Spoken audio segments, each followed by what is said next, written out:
An early morning storm strikes without warning, plunging 2 American schooners to the bottom of a vast lake. They really were 2 of the most spectacular wrecks that could be found anywhere. A watery grave for over 80 sailors. The largest single loss of life on the Great Lakes during the War of 1812. I can see where this would really scare a lot of non-divers. Oh, it scares the diver. What are you talking about? It scared me, man. There was no Navy inquest. Now, nearly 2 centuries later, father and son diver explorers Mike and Warren Fletcher embark on the first scientific mission to get inside the wrecks since they sank.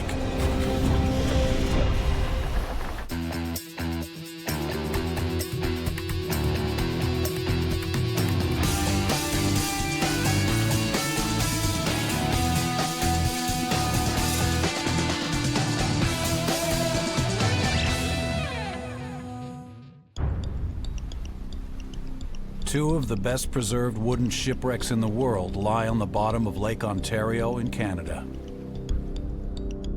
Discovered by an amateur archaeologist in 1973, these American vessels, the Hamilton and the Scourge, have been frozen in time for nearly 200 years. Wooden ships decay rapidly in seawater. Bacteria and salt break down wood and corrode metal. But the cold, fresh water of the Great Lakes has protected these wrecks, making them rare surviving examples of 19th century schooners. Both the Hamilton and the Scourge were sunk in the middle of the night by a violent summer storm. Today, the schooners rest upright. Elaborate wood carvings still grace their bows, and guns line their decks, seemingly ready for action, just as they were the night they sank. These priceless wrecks rest only 113 kilometers from Mike and Warren's home base. You always imagine that the most exotic, the most exciting things happen somewhere else. But here were the Hamilton and Scourge, practically in my backyard. And they really were 2 of the most spectacular wrecks that could be found anywhere.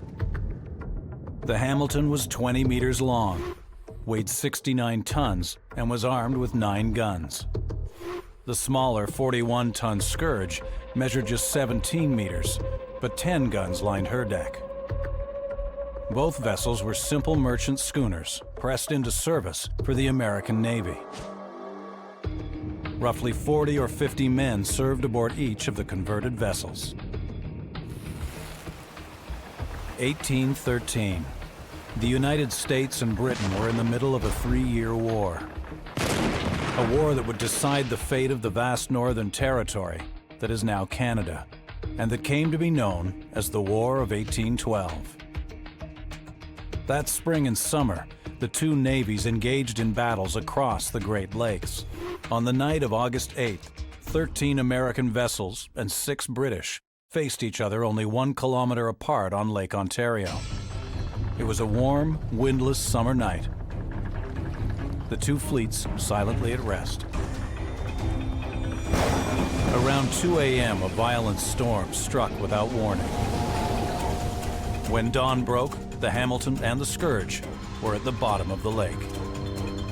Over 80 American sailors died, making it one of the Navy's largest losses of life until the Civil War, nearly 50 years later. The rest of the American fleet was unscathed. There was no Navy inquest and no official investigation into the sinking or loss of life.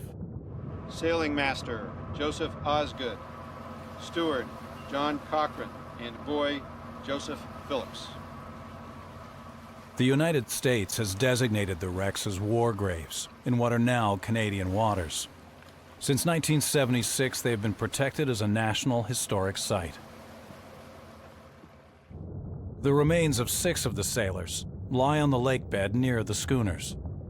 Perhaps they drowned trying to escape the sinking vessels.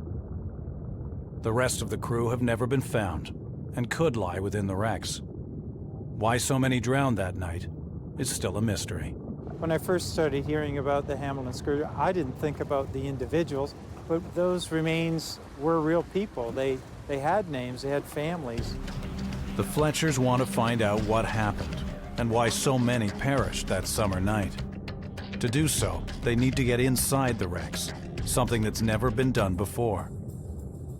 It's not going to be easy. The wrecks are in 90 meters of frigid water, but the cold, averaging just 4 degrees Celsius, may have preserved clues as to what happened that night.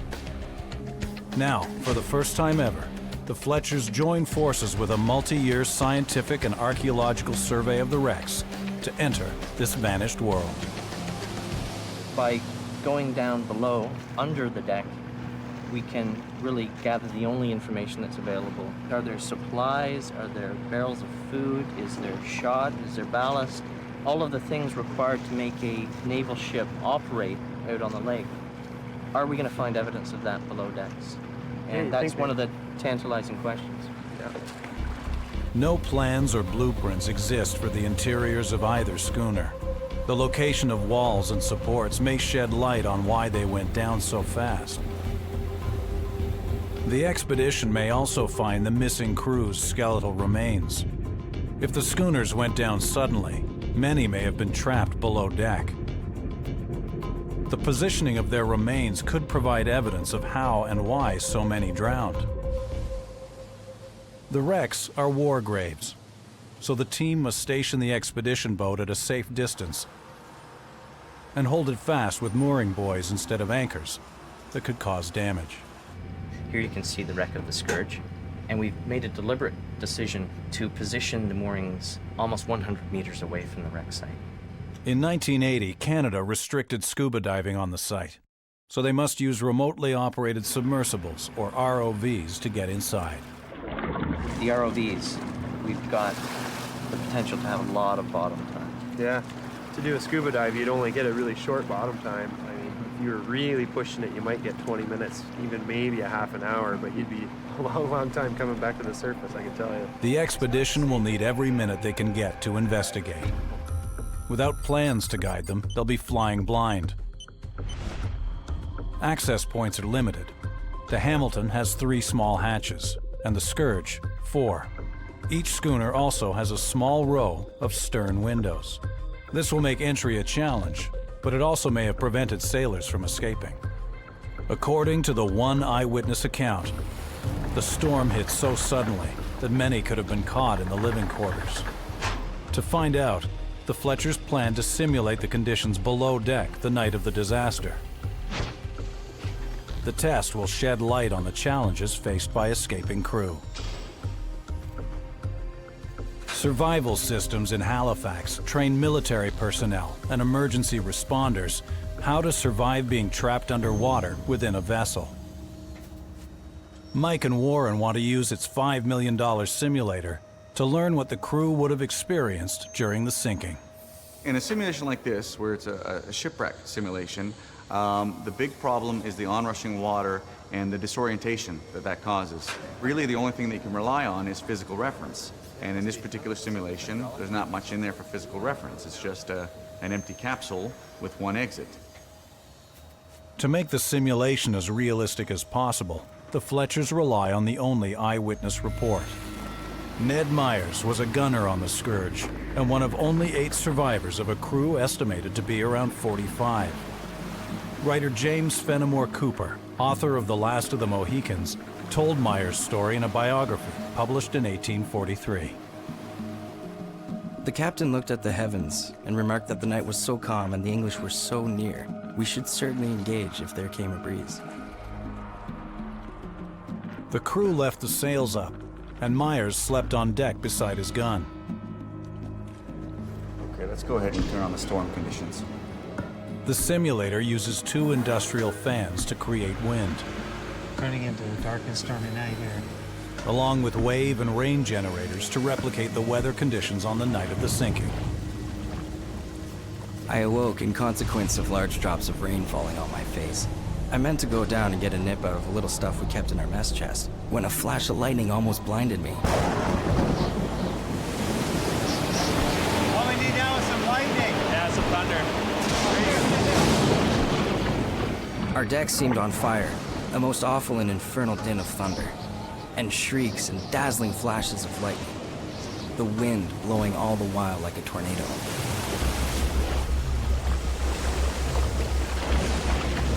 With the sails up, Myers feared the winds would literally blow the vessel over. He sprang to release them. The water was now up to my breast, and I knew the schooner must go over. There it goes. The winds blew the Scourge onto her side, and water poured into the deck hatches. I'm gonna go right upside down. I can see where this would really scare a lot of non-divers. Oh, it scares the diver. What are you talking about? It scared me, man.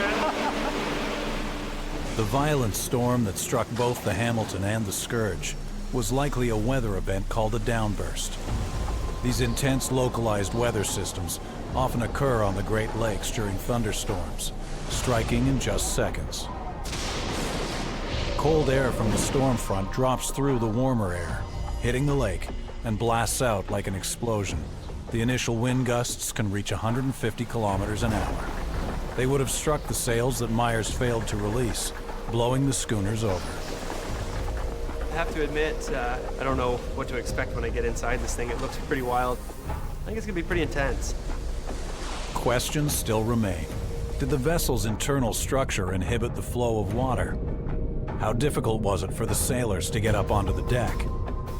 Further investigation will be needed before Warren can simulate the schooner's final moments.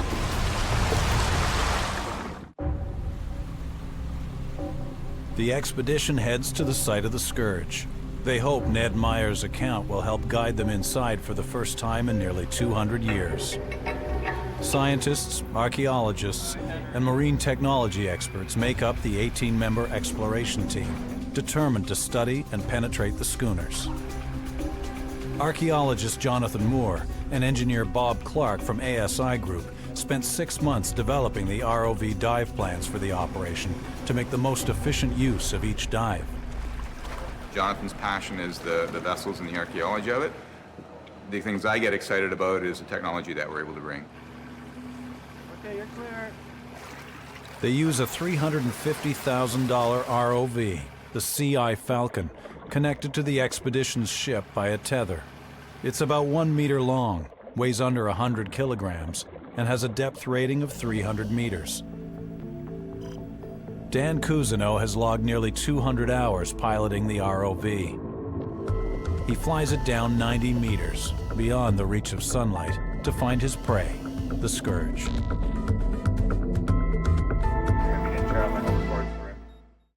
Discover the past with exclusive ancient history documentaries and ad-free podcasts presented by world-renowned historians from History Hit. Watch them on your smart TV or on the go with your mobile device. Download the app now to explore everything from the wonders of Pompeii to the rebellion of Boudica and the mysteries of prehistoric Scotland. Immerse yourself in the captivating stories of this remarkable era by signing up via the link in the description. The first dive mission will examine the Scourge from bow to stern, searching for the best point of entry. Piloting the ROV demands intense focus. The vehicles have no peripheral vision, so Dan relies on the onboard camera and sonar to maneuver the ROV above the fragile wreck. Slowly, the bowsprit on the front of the Scourge comes into focus.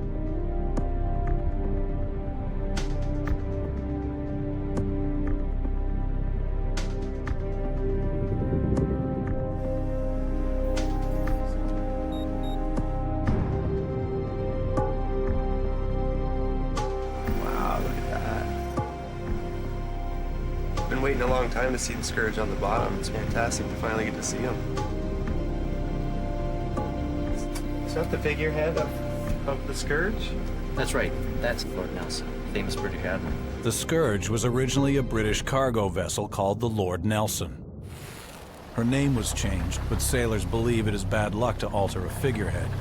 So the schooner sailed into combat against the British with Nelson, a British hero, still gracing her bow. It's upsetting to see so much of this amazing wreck covered in mussels.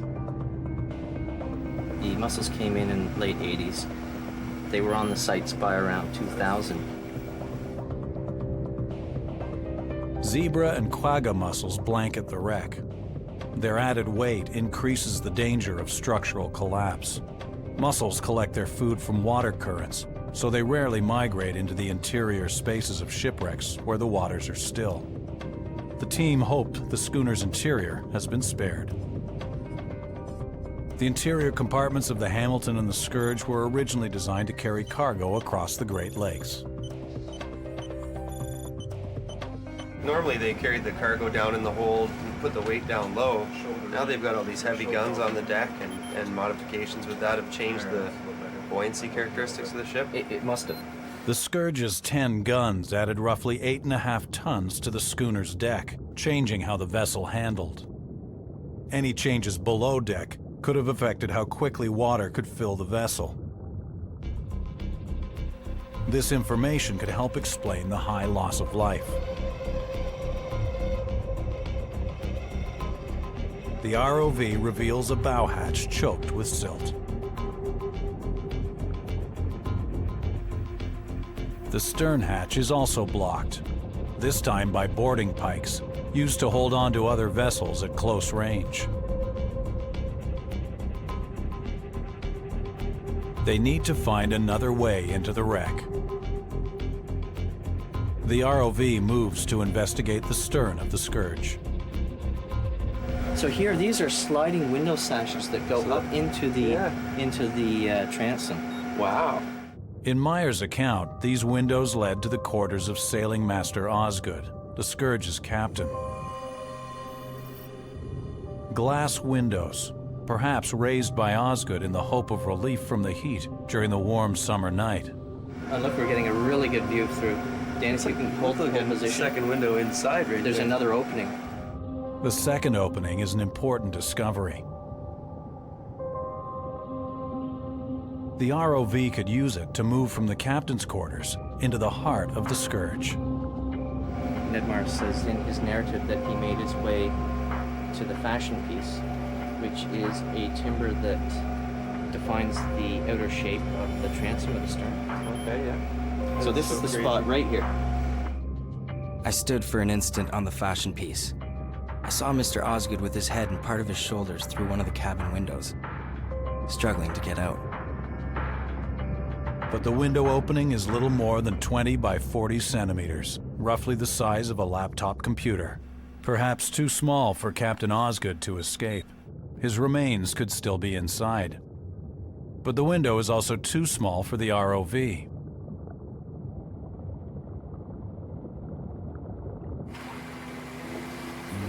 The team must find another way to get in. They turn to a specialized piece of kit, a micro ROV, engineered to carry a high-definition camera. The video ray is one of the smallest ROVs in the world. The unit itself is so compact that we can literally take it on as checked luggage on an airplane and go wherever we need to go. Craig Thorngren is an expert pilot with more than 1,500 hours of flying time. The ROV is the size of a large shoebox, but this tiny device is also built tough to withstand the pressure over 100 meters below the surface. We've got 2 horizontal thrusters Yeah. for forward and reverse, and they're powered by this control stick here. So you go forward, reverse, left and right. So what did it take to get really good at flying the ROV? A lot of practice. The micro ROV is capable of working in hostile environments. Craig has used it to investigate more than 50 shipwrecks, including the USS Arizona, bombed at Pearl Harbor. It is the expedition's best chance of getting inside the Scourge. But the stern section is extremely delicate. We've got a lot of material that's very loosely attached, a lot of decay and potential collapse. So let's consider this stern area as potentially a house of cards, you know? One wrong move from Craig could damage the stern structure of the Scourge. The Fletchers used the archaeologists' data to build a life-size model of the window, so Craig can practice threading the needle. Neither a human nor a camera has ever penetrated inside the wreck. Who knows what you're going to find in there?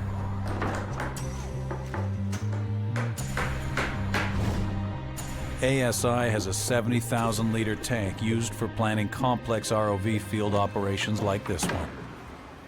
What do you think, John? It's excellent because I think it gives a really good impression of the complexity of the shape of the stern.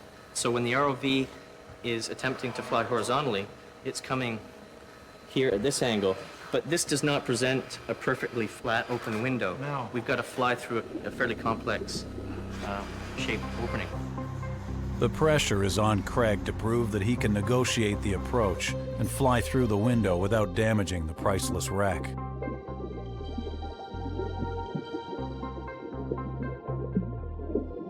Warren will monitor the ROV's progress from within the tank.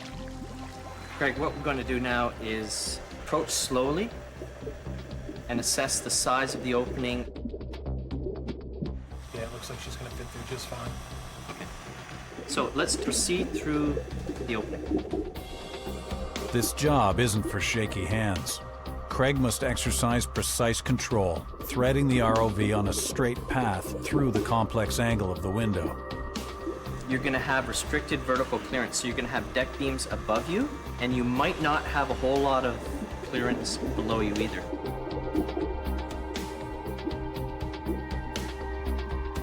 Craig clears it without making any contact.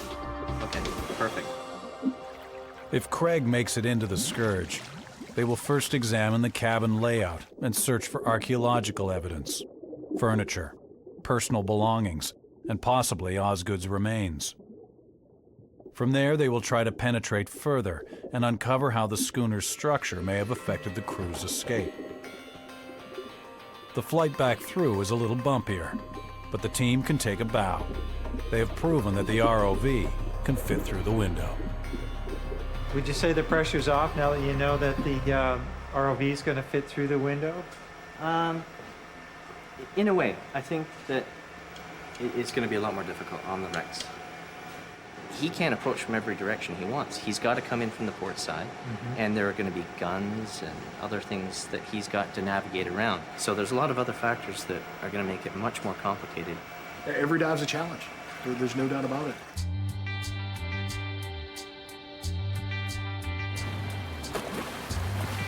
I've waited a long time to see inside there. I have too. And maybe we're getting a glimpse of something that may not last. It's inevitable that that stern structure is going to collapse. It's our moment. Yes, indeed. Yeah. Remember the house of cards scenario at the stern here with respect to the planking and all those fragile features? The expedition boat is stationed nearly 100 meters away from the site. The offset protects the Scourge, but it also means that Craig doesn't have a clear line of approach to the captain's window. His descent takes nearly 25 minutes, and he must pilot around the stern quarter to meet with Dan's ROV, taking extra precaution not to snag on any part of the vessel.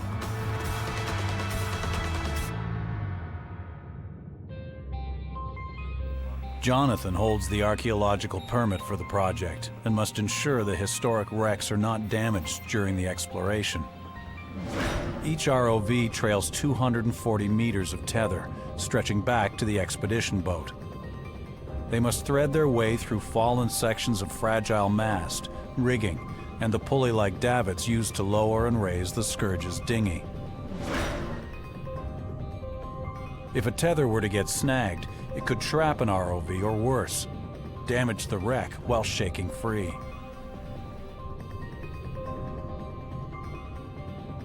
The two ROVs line up and approach the stern windows. Dan pulls back to illuminate the entire area. Just a few more centimeters, and Craig will be inside. Take them right over. Just Yeah, I hold right think there you're in in the good hole. position here. Yeah. When we come down, I mean, no time like the present. Craig needs to approach straight on, just as he did in the test tank, in order to navigate the angle of the window. One of the team controls his tether, providing the ROV with full range and motion to maneuver. Too little slack in the tether, and it won't reach its target. Too much slack, and it may get hung up and damage the Scourge. It's that you're not gaining depth there. Yeah. Here, you paying out tether for me. Got Hold it on, I'm back. getting pulled. I'm getting pulled. I think you've got my tether. I don't think so. I'll stop there. I'll stop. Something is wrong. The tether is too tight and is preventing Craig from making a straight approach on the window. It's no good how you're getting pulled back. Yeah. It's not acceptable. Dan pulls back. His light reveals Craig's tether caught on the Scourge's stern davit. The ROV is stuck, and one wrong move could damage the Scourge. The snag tether makes it nearly impossible for the ROV to get inside the Scourge. Even worse, the tether sawing back and forth could cause damage. Craig carefully maneuvers to get free. If the davit snaps, serious damage could result to the entire stern structure. Are we clear? Not quite. You need to go a little bit to your port. When you're starting to put a lot of strain on it and back and forth, it's not something I like. Yeah. Straight ahead there. And you're almost clear. You just gotta get to a little bit more. Oh, there you go. You're clear. Nice job, Craig. Thank you. Okay, let's. The position of the expedition boat forces Craig to work at a challenging approach angle to the window. Jonathan is worried about damaging the wreck. What if we came as far forward on the forward line on the boat as we can? Just to move the whole boat this way. The boat's moorings can't be changed, but a shift of even a few meters might be enough to give Craig a more direct approach angle to the stern windows. 97, yeah, we're closer to the center of the wreck.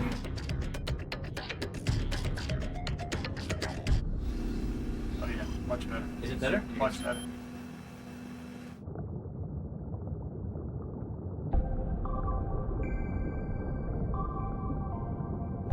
Okay, here we go.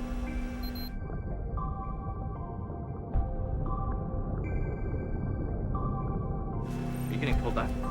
Yeah, just a little. Yeah, give me a little more tether. Warren takes charge of the tether.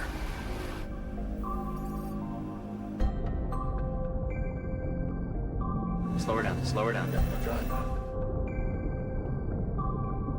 Craig battles with the approach angle to the window. The muscle buildup adds another obstacle.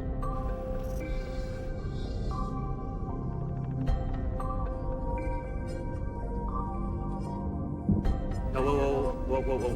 Back up. The sonar on the micro ROV hits the delicate window frame.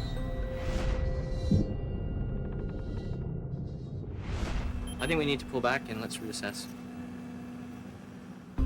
They review the footage to decide whether to proceed. Jonathan is the archaeologist in charge, so he has the final say. You're fighting to come around, so you're facing difficulty even before you get towards the window. The team are split. Craig believes he can get inside. The windows look a lot larger than what we were originally thinking. Especially that one that doesn't have the muscle. I mean, I understand your concerns, Yeah. don't get me wrong. I think it's a combination of the size, the restricted size of the window, the fragility, and I just think it might be just too risky to... Go on, okay.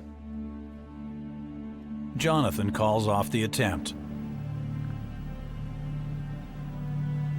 He believes any small bump could trigger the collapse of the stern section.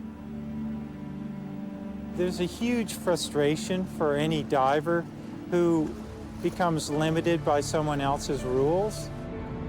When you work really closely with archaeologists, you start to think like an archaeologist.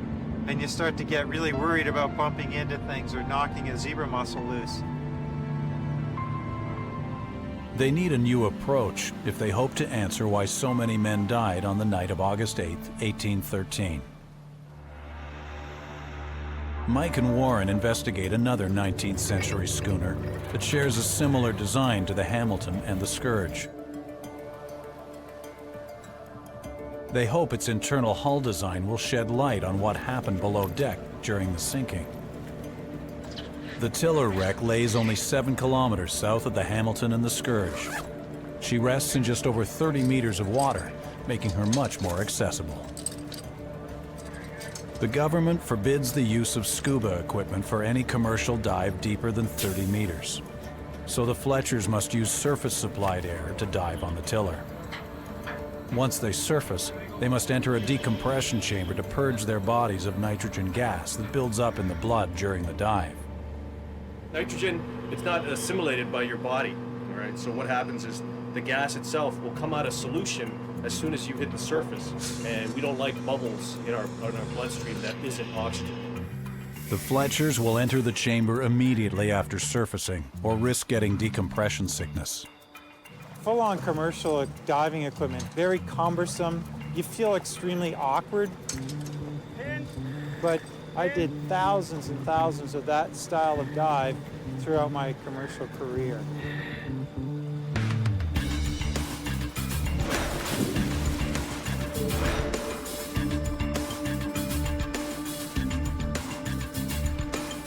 They dive using tethers, a lifeline of air, and means of communication with each other and the surface.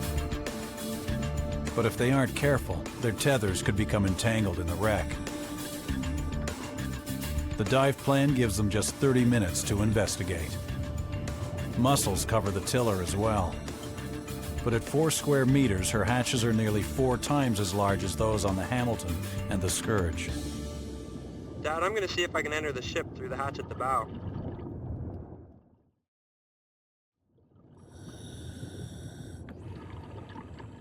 The tiller was a cargo schooner, like the Hamilton and the Scourge before they were converted for war. I think I can fit through. I'm gonna drop inside and take a look at the internal structure. Getting a glimpse of the interior of the cargo schooner provides the team with new information. These interior spaces were designed to maximize cargo capacity. Yet when the Hamilton and the Scourge became Navy vessels, the same sorts of holds may have become homes to 40 or 50 men. Are you moving forward or aft? Over. I'm heading aft right now. I can see the transom ahead of me. I can see the deck beams. Support beams for the deck are the only remaining structural features. It appears to be literally wide open. I don't see any bulkheads or anything separating the different areas of the ship. It's really odd. Open space below deck makes sense on a schooner like the tiller with a small crew designed to haul cargo. But on a vessel converted for war with dozens of men living below, it could have made it harder for them to escape the sinking.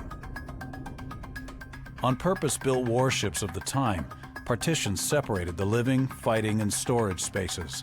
These compartments would slow the ingress of water, potentially giving the crew more time to get out. But if the Hamilton and the Scourge share the same internal structure as the tiller, the crew may have had just seconds to escape. I can only imagine what it would have been like if you had 40 or 50 men like on the Hamilton and the Scourge down here, struggling to get out of the hold.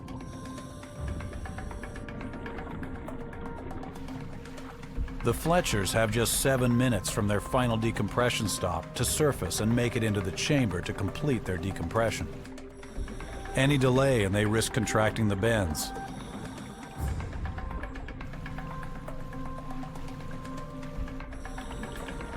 They reach the surface, but their tethers get tangled. Mike and Warren work together to free themselves from the constricting lines. Warren needs some slack on the line. Slack the dynamite! Dad, see if you can swim around and untangle it. I can't move anywhere. They have just 3 minutes to clear their tethers and make it to the decompression chamber. I think I can see where it's hung up.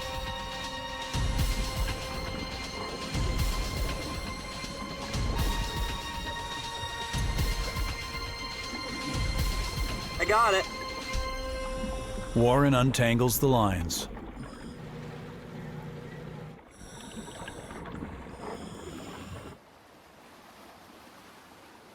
Come on, Mike! Got Warren? With less than 2 minutes remaining, the support crew must free them from their helmets, harnesses, and dry suits. That's cracked. Dangerous nitrogen will bubble in their blood. Prolonged exposure can cause paralysis or even death. 30 seconds. They rush to the decompression chamber and make it with just 10 seconds to spare. Have a good flight, boys. Sealed inside the steel tank, the pressure is set to match their final in-water decompression stop. Gentlemen, you are at depth. Start breathing O2. The Fletchers have got their first look at the interior of a similar 19th century cargo vessel. But are the Hamilton and the Scourge as open below deck as the tiller wreck? Or were walls and partitions added when they were converted for battle to handle the increased crew size? If they are open, water could have flooded the schooners in just seconds, leaving those below deck with little time to escape. The Hamilton wreck site is the last chance for answers. She was sunk by the same terrible storm and lies just 500 meters from the Scourge. But there is no eyewitness account of the Hamilton sinking. All right, Warren, we're good to splash. At 20 meters long and 6 meters wide, she is larger than the Scourge, but has only 3 deck hatches, with the largest opening measuring just 1.5 meters square. The search for an entry point begins at the bow. The ROV scours the deck looking for a way to drop inside. There were only 8 survivors from the roughly 40 or 50 men serving on board. Few remains have ever been found. Dan? Yes. Can you come back out and around, please, so we can monitor Craig going in? I'll give an extra set of eyes for him as well. Absolutely. The team move cautiously, aware that this is a war grave and that human remains could lie right below.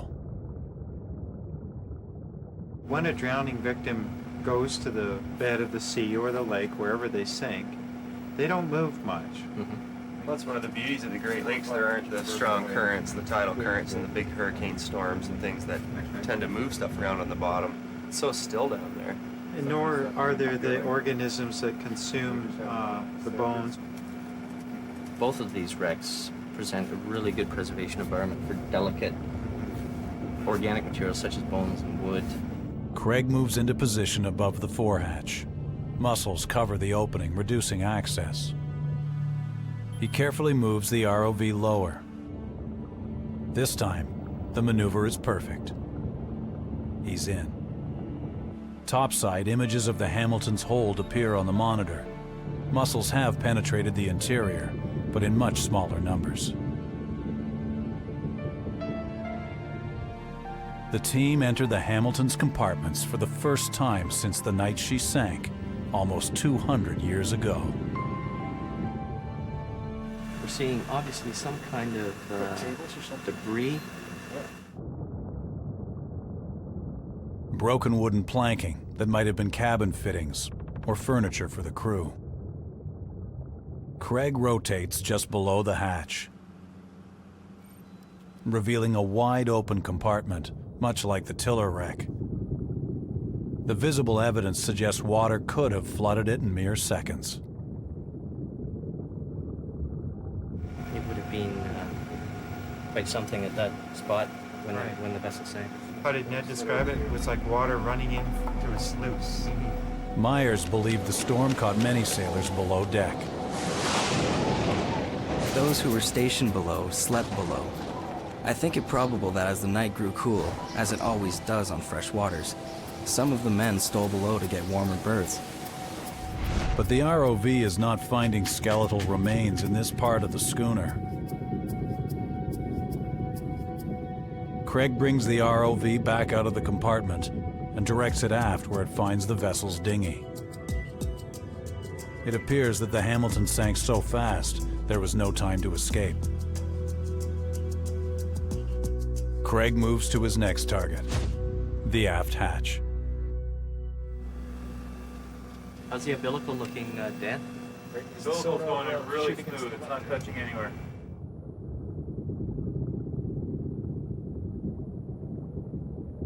The hatch is clear, so Craig presses on, dropping nearly 2 meters below deck. The team spots something within the compartment. A musket rack with muskets still in it lines the interior wall just inside the hatch. Okay. Let's count them. Mike, maybe you can 11. count them out. I count 11 this way. The muskets, kept close at hand, are evidence of the soldiers and crew living below deck. Exactly. Very good. Excellent. Excellent. Craig must navigate an incredibly tight area in order to get deeper inside the wreck.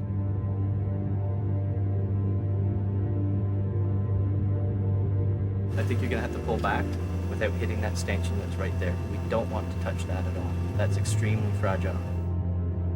This passageway is where the men would have been scrambling to try and escape. But it is narrow, even for the micro ROV. Moving just a centimeter at a time, Craig moves ahead in the tight space.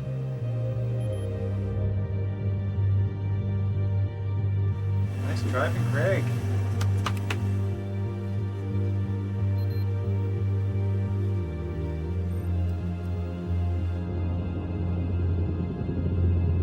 Creeping deeper into the wreck, they are rewarded with another discovery.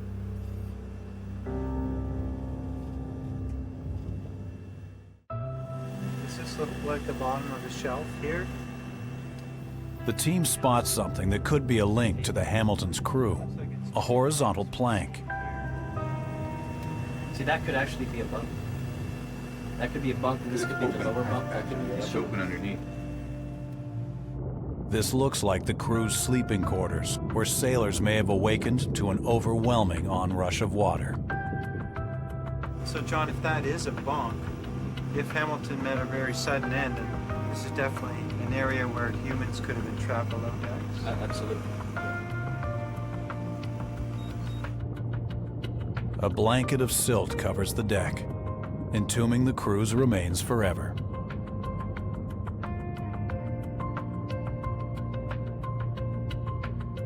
Warren, let's go ahead and start pulling it back in.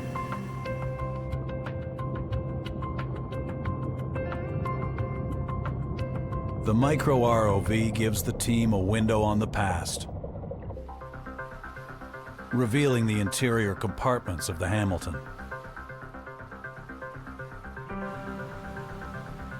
The lack of visible bulkheads or partitions meant water could pour in from the hatches.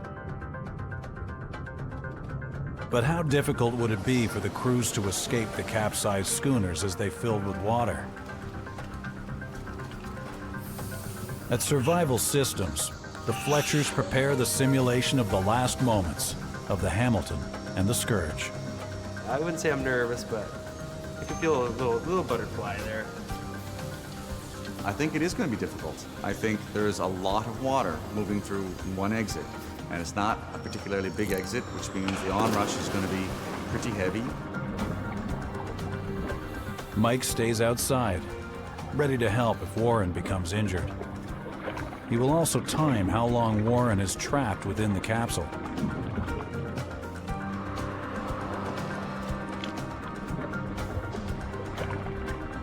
Okay, we got the wave ball going. Make some nice big waves for us. I awoke in consequence of large drops of rain falling on my face. I meant to go down and get a nip out of the little stuff we kept in our mess chest, and that I would bring up the bottle, when a flash of lightning almost blinded me.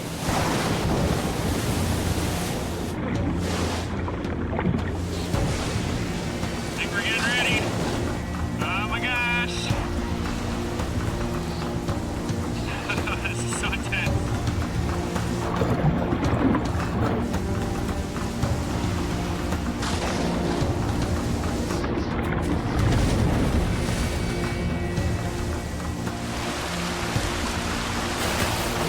"17 tons of water blast through the hatch, pushing all of the air out of the capsule. The water was pouring down the cabin companionway like a sluice. Oh, where am I? Oh my gosh. Which way is up? I watched 30 seconds go by and then almost a minute. How would somebody do that if they didn't have scuba equipment?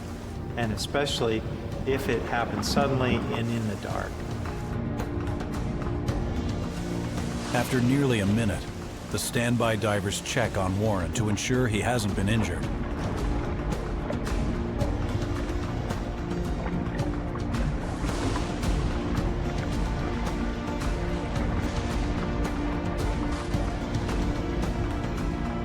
At last, Warren struggles free, but is met with the chaos of the storm on the surface.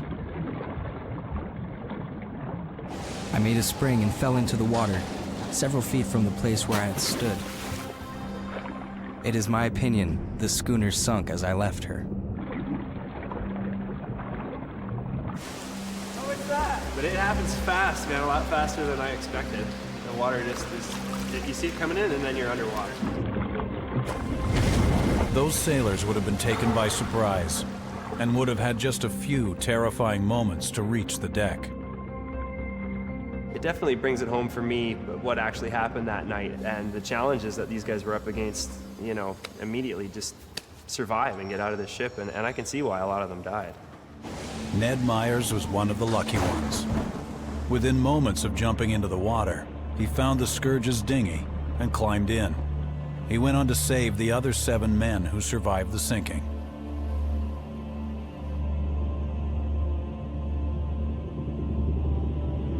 Nearly 200 years later, a scientific expedition has entered one of the schooners for the first time, gathering archaeological evidence and shedding light on why so many died. For the crews of the Hamilton and the Scourge trapped below deck, the schooner's interiors would become their coffins.